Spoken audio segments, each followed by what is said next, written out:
सबसे पहले तो आपसे जानना चाहेंगे कि तस्वुर वक्त को लेकर फिजिक्स आज किस मकाम पर है। कुरान पाक ने सदियों पहले हमें इस नज़रिए को समझने में किस तरह से मदद दी है। Thank you very much. आपका भी बहुत शुक्रिया You're इतने welcome. वेलकम। खूबसूरत टॉपिक पर बात करने के लिए। देखिए, कुरान करीम शुरू से ही ये बात करता है कि इंसान पर वक्त मुख्तलिफ गुजर सकता है। अगर हम हज़रत उज़ैर अलैहिस्सलाम का वाक़या देखें हम्म। तो उन पर कुछ लम्हे गुजरे और ज़मीन पर 100 साल गुजर चुके थे। इसी तरह ओके। कुरान करीम मुत्तअद्दिद मकामात पर एक जगह पे दिन को 50,000 साल और एक जगह पे 1,000 साल के बराबर कहता है। मतलब वक्त एक जैसा नहीं गुजर रहा, मगर Hmm. साइंस 19 सेंचुरी से पहले इसके मुतजाद खड़ी थी बिल्कुल। वो कहती थी कि एक जगह पर 1 सेकंड गुजरा है तो कायनात में कहीं पे भी 1 सेकंड ही गुजरा है। अच्छा। हम्म। और ये एक तजाद था। हम्म। समझा जाता था कि कुरान करीम की जो ये बात है ये ठीक नहीं है और ये गलत बयान की गई है। पर फिर 19 सेंचुरी आई, 1905 में आइंस्टाइन अपनी थ्योरी ऑफ रिलेटिविटी लेके आए, जिसने ये तमाम टाइम की अंडरस्टैंडिंग को बिल्कुल ही अलग कर दिया, सही। बिल्कुल ही चेंज कर दिया। हम्म। उनके मुताबिक स्पेस टाइम एक फैब्रिक है। फैब्रिक जैसे कपड़ा है, उस कपड़े को आप मरोड़ सकते हैं, उसे रोल कर सकते हैं खास कंडीशन के बेसिस पे, जिसमें से एक ग्रेविटी है और एक स्पीड ऑफ लाइट है। हम्म। उस बेसिस पे टाइम एक जैसा नहीं रह सकता। ऐसा हो सकता है कि मुझ पे इस टाइम 5 मिनट गुजरे और आप पर 5 ईयर्स गुजर जाए। अच्छा। हम्म। हम्म। सही। अच्छा डॉक्टर साहब, और ये हम मूवीज़ में भी अक्सर देखते हैं, बहुत सारे सीजन्स हैं और हमें लगता है कि ये सिर्फ जादुई कोई बात है या मूवीज़ में देखा तो बस समझ लिया, या आजकल की जनरेशन इस तरह समझ रही हो। लेकिन जिस तरह से रिलेट किया गया और आइंस्टाइन की थ्योरी की बात हो रही है, तस्वुर वक्त और कुरान में बयान करदा असहाब कहफ के वाक़े में क्या मुमासलत पाई जाती है, उस पर भी थोड़ी रोशनी डालिएगा। देखिए, जो असहाब कहफ का वाक़या है वो इंतहाई खूबसूरत वाक़या है जी। और उसमें हमारे लिए निशानियाँ हैं। सबसे पहले तो ये समझें ये कायनात कितनी बड़ी है। अगर हम अपनी गैलेक्सी का सिर्फ ट्रैवल करना चाहें और अगर हम स्पीड ऑफ लाइट से जाएँ, स्पीड ऑफ लाइट इतनी तेज़ है कि हम ज़मीन के गिर्द 1 सेकंड में 7 चक्कर लगा सकते हैं, पूरी ज़मीन के गिर्द। तो अगर हम्म। हम उस स्पीड ऑफ लाइट से जाएँ 3 लाख किलोमीटर फ़ी सेकंड की रफ़्तार से, तो हमें सिर्फ अपनी कायनात को 1 लाख लाइट ईयर लगेंगे, 100,000 लाइट ईयर्स। हम्म। पूरी कायनात को हम देख ही नहीं सकते। हम लोग तो अभी तक 1 लाइट सेकंड का डिस्टेंस भी नहीं ट्रैवल कर सके। नासा के लिए सबसे बड़ा इश्यू ये है कि वो ये जानना चाहती है कि हम कैसे 60 सात 70 साल की उम्र में 80-90 साल की उम्र का इंसान कैसे ट्रैवल कर सकता है। उन्हें कोई ऐसी टेक्नोलॉजी चाहिए जिसमें वो लोगों को एक लंबे वक्त तक सुला सके, उनकी बॉडी जो है वो डिकम्पोज ना हो, उनकी उम्र ना हम्म। गुजरे, उन पे टाइम रुक जाए। ये उनके लिए एक बहुत बड़ा राज है और अल्लाह ताला ने ये राज असहाब कहफ के ज़रिए हमें बता दिया था कि मैं ऐसे कर सकता हूँ। मैं अच्छा। कर सकता हूँ कि मैं हम्म। उन खास नौजवानों के लिए जिन्होंने अल्लाह ताला के हम्म। लिए खड़े होकर पूरे मुल्क के खिलाफ बगावत कर दी थी, उनके लिए ये तमाम रूल्स चेंज कर दिए थे और ये हम्म। बिल्कुल मुमकिन है साइंटिफिक पर्सपेक्टिव से। अगर आप कहें तो मैं इसे डिटेल में एक्सप्लेन करूं और जी कहें तो फिर जरूर। जी जी, एंड में ज़रूर एक्सप्लेन कर ज़रूर देता ज़रूर, हम डिटेल में चाहेंगे एक्सप्लेनेशन ताकि समझ हूँ। सकें। Very good. फिर इसको समझें। देखिए, आइंस्टाइन कहते हैं कि जब वक्त जो है वो जब ग्रेविटी जब जहाँ पे बहुत ज्यादा ग्रेविटी होती है जैसे ब्लैक होल, वहां जी पे जी रुक जाता है। एक मूवी है हॉलीवुड की, जैसे आपने बात की, जी जी। इंटरस्टेलर मूवी है। ठीक। उसमें वो लोग जाते हैं एक मिलर प्लैनेट के करीब, जहाँ पे वो मेरे ख्याल में घंटा गुजरते हैं और जमीन पर 7 साल गुजर जाते हैं। 7 और ये साल गुजर। बेस जो है ये फिजिक्स के कंसेप्ट पे है। किप्टॉन है, वो नोबेल विनिंग फिजिसिस्ट हैं। ये हम्म। उनके कंसेप्ट पे बेस है। उसमें सही। उससे भी अजीब बात वो टेजरेक्ट है, पर वो यहाँ मैं अभी एक्सप्लेन नहीं करूंगा, जी इससे जी जी। रेलिवेंट नहीं है। हाँ। पर 1 घंटे में 7 साल गुजर गए और ये बेसिक फिजिक्स के मुताबिक है। और इसी तरह अगर आप स्पीड ऑफ लाइट से ट्रैवल करना शुरू कर दें तो आपके लिए टाइम रुक जाएगा। आपको पता है वो फोटोन जो 13.8 बिलियन ईयर्स अगो बना था, उस पर अभी तक 1 सेकंड भी नहीं गुजरा। और बाकी हम्म। जमीन पर हाँ। अच्छा। जो है वो हम लोग 13.8 बिलियन ईयर्स गुजर चुके हैं। तो यानी हम्म। स्पीड ऑफ लाइट और ग्रेविटी, इन दोनों में टाइम स्लो हो सकता है, रुक सकता है, डिपेंडिंग उसकी स्ट्रेंथ पे। हम्म। पर मसला साबिकाफ के केस में ये था कि यहाँ पे चूंकि जमीन पर इतना बड़ा कोई ब्लैक होल भी नहीं है और वो स्पीड हम्म। ऑफ लाइट से भी ट्रैवल नहीं कर रहे थे, हम्म। तो उसमें एक और कंसेप्ट है, वो है एक्सोटिक मैटर का। Exotic matter. लोकलाइज्ड, हाँ yes, hmm. Localised time dilation. Hmm. Exotic matter अभी भी थ्योरी है, पर इसे समझने के लिए आपको बड़ा एक इंटरेस्टिंग चीज समझना होगा। जी जैसे जी। मैं और आप हैं या हमारे आसपास जितनी भी चीजें हैं वो मैटर से बनी है, एक्सोटिक मैटर से नहीं।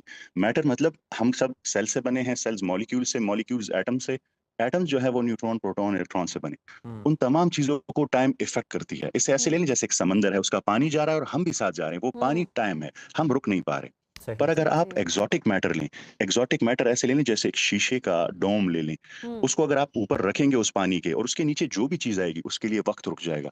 तो अगर एक्सोटिक मैटर आएगा किसी भी गार के गिर्द, किसी भी चीज के गिर्द, उसके हम्म। पा इर्द गिर्द वक्त स्लो हो जाएगा या रुक जाएगा और बाकी पानी की तरह बहता रहेगा।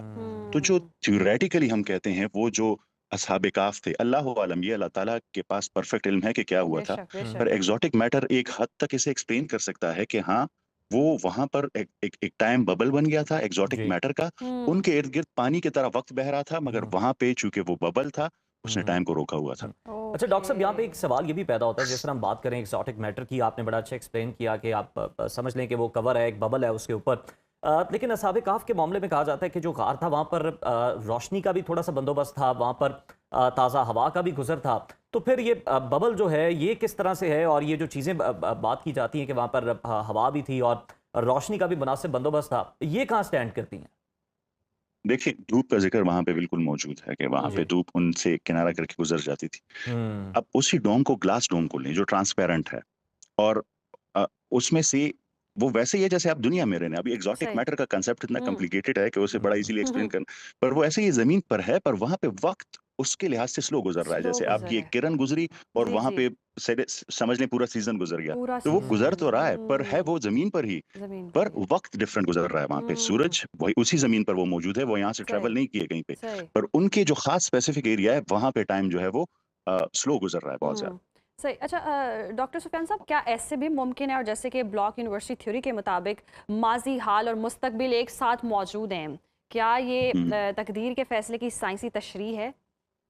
नहीं, नहीं, देखिए, हाँ, मेरी काफ़ी डिबेट्स होती है एथियस्ट के साथ, और वो फिर इसको पॉइंट उठाते हैं, अगर सब हाँ, कुछ ऑलरेडी लिखा हाँ। हुआ है, तो फिर तो हमारे अच्छे और बुरे का कोई फैसला नहीं, फिर फ़ैसला जन्नत ही नहीं। दोज़ख का जी, जी। फैसला ही नहीं। हाँ। अगर आप कुछ अच्छा कर रही हैं, तो फिर तो आपके लिए लिखा हुआ था, और मैं अगर कुछ बुरा कर रहा हूँ, तो मेरे लिए लिखा हुआ था। हुँ, ब्लॉक यूनिवर्स थ्योरी बिल्कुल ये कहती है कि ये पास्ट, प्रेज़ेंट और फ्यूचर एक टाइम पर मौजूद है, पर यहाँ पे फिर हम्म, आप क्वांटम फिज़िक्स की मैनी वर्ड इंटरप्रिटेशन भी लेंगे। अब मैनी वर्ड हम्म, इंटरप्रिटेशन मैं आपको समझाता हूँ वो क्या हुँ, है। अब पहले ब्लॉक यूनिवर्स को ऐसे समझे जैसे फ़िल्म की रील चल रही है। हुँ। जी। फ़िल्म की रील चल रही है, तो आपका प्रेज़ेंट वो है जो आपको इस टाइम नज़र आ रहा है। सिनेमा में आप सही। बैठे हुए हैं, रील की जो स्क्रीन आपके सामने आई, वो आपका प्रेज़ेंट है।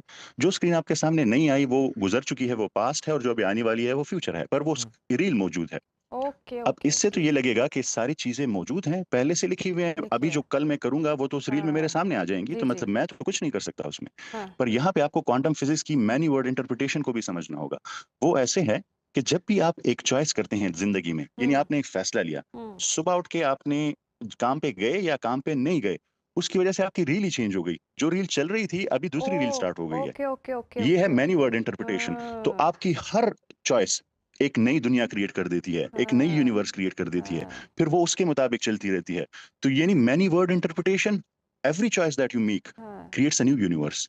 तो आपकी रील ही बदल गई नेक्स्ट टाइम। उसमें फिर हुँ, फ्यूचर बिल्कुल अलग है। तो फ्यूचर ये बिल्कुल आप पे अलग है। डिपेंड करता है कि आप क्या चॉइसेस करते हैं, क्योंकि कुरान हुँ, करीम ने बड़ा साफ कहा हुआ है। सूरह शम्स में अल्लाह वाह! ताला 11 कसमों का ज़िक्र करके, ज़रा सोचिए, अरबिक का उसूल ये है कि जब भी कसम का ज़िक्र किया जाए, तो हुँ, बहुत जी। ज़रूरी बात आने वाली है। ज़रूरी तो बात है। उसमें अल्लाह ताला क्या कहते हैं? फ़अल्हमहा फ़ुजूरहा व तक़वाहा, कि हुँ, आपने आप में हमने खैर भी डाल दी है और फुजूर भी डाल दिया है। अब हम्म, आपकी मर्ज़ी है, आप क्या चुनते हैं? आप खैर चुनते हैं या आप शर चुनते हैं? ये मैं आपको एक बड़ा इंटरेस्टिंग वाक़या जी, बनाता हूँ। जी। यहाँ मर्दान में एक एक शख़्स ने, एक चाचा ने अपनी भतीजी को इफ्तार से थोड़ा पहले, वो शोर कर रही थी, खेल रही थी, उसे गोली मार दी। हुँ, हम्म, गुस्से में आके, सही। बर्दाश्त नहीं होता। हाँ, तो जब वो टीवी वाले उससे पूछने आए, तो उसने कहा ये तो इसकी तकदीर में लिखा था, मैंने इसे गोली हाँ, मार दी। हाँ। तो ये हम्म, बहाना बिल्कुल भी फिज़िक्स के मुताबिक भी नहीं चल सकता कि ये जी, सब लिखा हुआ है। बिल्कुल हम्म, इसे ऐसे। अल्लामा इकबाल ने शैतानी इस्तिदलाल कहा था कि शैतान भी हाँ। आखिरत में यही कहेगा कि हम्म। सजदा ना करना तो मेरी मेरी तकदीर में तकदीर था, में मुझे था। क्यों सज़ा मिल रही है? बिल्कुल, हम जो है ना फिर उज़्र भी तलाश कर लेते हैं, गढ़ भी लेते हैं बहुत सारी वजूहात। बहुत शुक्रिया डॉक्टर सुफियान साहब।